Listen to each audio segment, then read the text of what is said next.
In 1940, France had one of the largest armies in the world. But when Germany invaded, it collapsed in just 6 weeks. Were France's weapons to blame? Or were they better than history remembers? At the start of World War II, France had the third largest military in the world. Its forces were well equipped on paper, with a mix of World War I veterans and new weapons.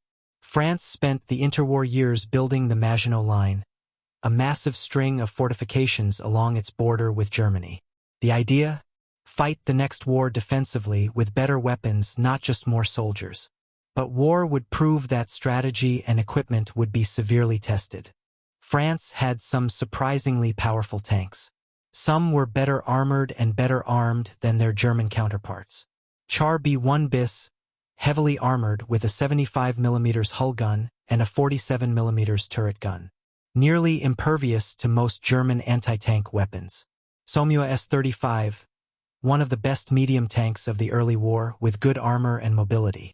Renault R-35, a light infantry tank, well armored but very slow. So what went wrong?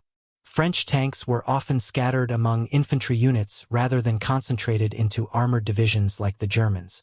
They lacked radios, making coordination nearly impossible. Meanwhile, German panzers moved fast and in unison.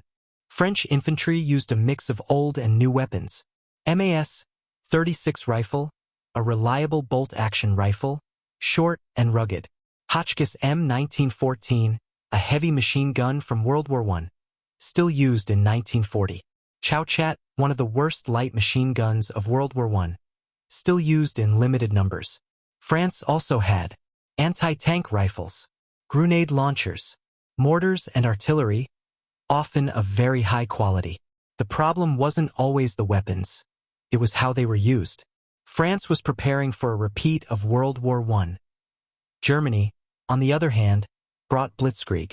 France's Air Force, the Armée de l'Air, had solid aircraft like Dewoitine D.520, a fast, maneuverable fighter that could match early Bf-109s. Potes bombers, light and medium bombers, though vulnerable to flak and fighters. But France lacked numbers and organization. Their air defense couldn't stop Germany's Luftwaffe, which overwhelmed the skies during the Battle of France. The French Navy was strong, one of the largest in Europe, but saw limited action during the 1940 campaign. After France surrendered, the British even attacked parts of it in Operation Catapult, fearing it would fall into German hands. France's weapons weren't all bad. In fact, some were technologically superior to what Germany had. The failure in 1940 came down to outdated tactics, slow communication, scattered armor, low morale, and political confusion. Germany's blitzkrieg worked not because of better gear, but because of how they used it.